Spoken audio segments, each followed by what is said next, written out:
Hello everybody, welcome back to our series of selling through a crisis. We've covered quite a few of the basic mistakes that people are making at the moment, and so I want to move on from those, but I am very happy to keep taking questions and comments.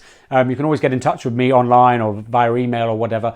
If you've got any particular questions, I'm happy to cover some of the points again or go into them more deeply.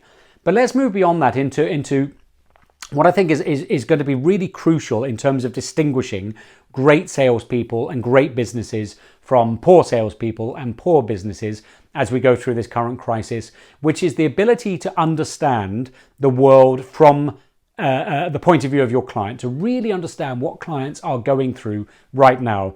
The ability to step into the shoes of your client and step into the mental world of your client is going to be one of the crucial distinguishing factors as to whether you're going to be able to keep selling or not. Now, this has always been true in sales, always. People who understand the problems of their target marketplace are always going to be better salespeople. But it's never been more true than it is right now, because the person your client was, even in January 2020, is not the same person as they are now. Their world has been thrown into disarray, all sorts of new challenges, priorities, problems, and obstacles and so on are being thrown at them. So you really need to do the work before you even start thinking about selling to them. You need to do the work to understand the world that they're facing at the moment.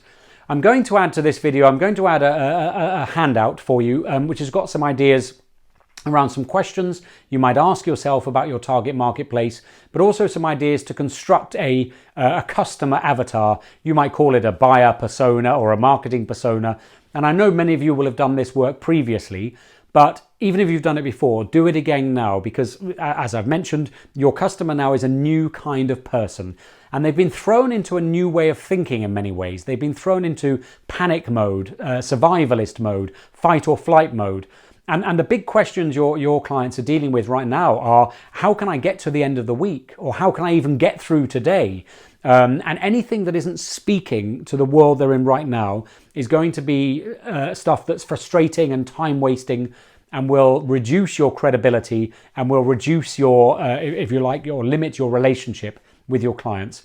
So being able to understand the world of your clients will give you several benefits. First of all, you'll stop wasting their time. You'll stop frustrating them with stuff that doesn't matter directly to them. Secondly, it helps you to become more empathetic. And I'm sorry if that sounds a bit woolly, but being empathetic to clients really matters, and it really matters at the moment. We feel the need to be safe. We want to be handheld through this crisis. So it'll help you to use slightly different language. It'll help you to really understand why they're saying the things they're saying, why they're not necessarily getting back to you as quickly as you'd like them to, and so on. The second thing is it gives you some real, if you like, sales ammunition. When you start seeing the world from the point of view of your clients really deeply, it gives you lots of creative ways of thinking about how you might provide some different kinds of solutions to them, to speak to them differently, to choose different times of the day to speak to them, to really find ways of articulating your value that speaks to the problems they're facing right here, right now. I know some of you have seen me do a keynote on sort of persuasive messaging in terms of solving problems for your clients, but I did a little research project. Now, this is a couple of years ago, so this won't be directly relevant to my clients today, but it still makes the point really clearly. I asked lots of my clients, why do you book me more than once, right? Because most of my work is as a keynote speaker, so I go to conferences and events, and I walk onto stages and I speak to audiences. That's the core of my business. So I asked my clients, why do you book me? Again, why do you repeat book me? And that's my way of saying to them, what problems do I solve for you? And I was expecting, the obvious answers you'd all be expecting, like devilish good looks and animal magnetism. And surprisingly, I didn't get any of those answers. But the one answer, I asked more than 30 of my clients this question, and the one answer they all had in common, and it was only one answer, but they all had this answer in common, was they all said versions of, you're always early, right? Now, it had never occurred to me quite how important that was as a professional speaker.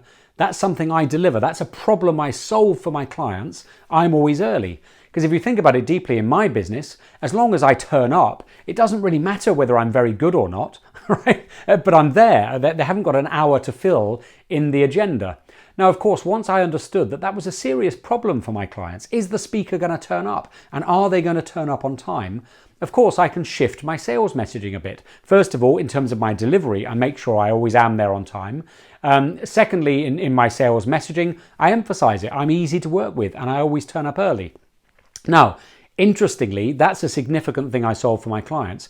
If I tried to solve that now, it would be a totally pointless sales message. If I said to clients, book me for your conference because I'll be there early, my clients are going to say, well, we're not doing a conference. The conference has been pulled. So I now need to do that work again and start looking at, okay, well, what other problems are my clients facing now? What deep and significant problems are they facing now? And re-articulate my own sales messages to that. So use the handout that I'll attach to this video in whatever form I can manage to do it. Probably be a PDF, something like that. And just make this commitment to yourself. This is Uncle Lee telling you from today, really step into the worlds of your clients. What are they facing right now? What's going on for them right now? I wish you good luck with that, and I look forward to seeing you in our next video.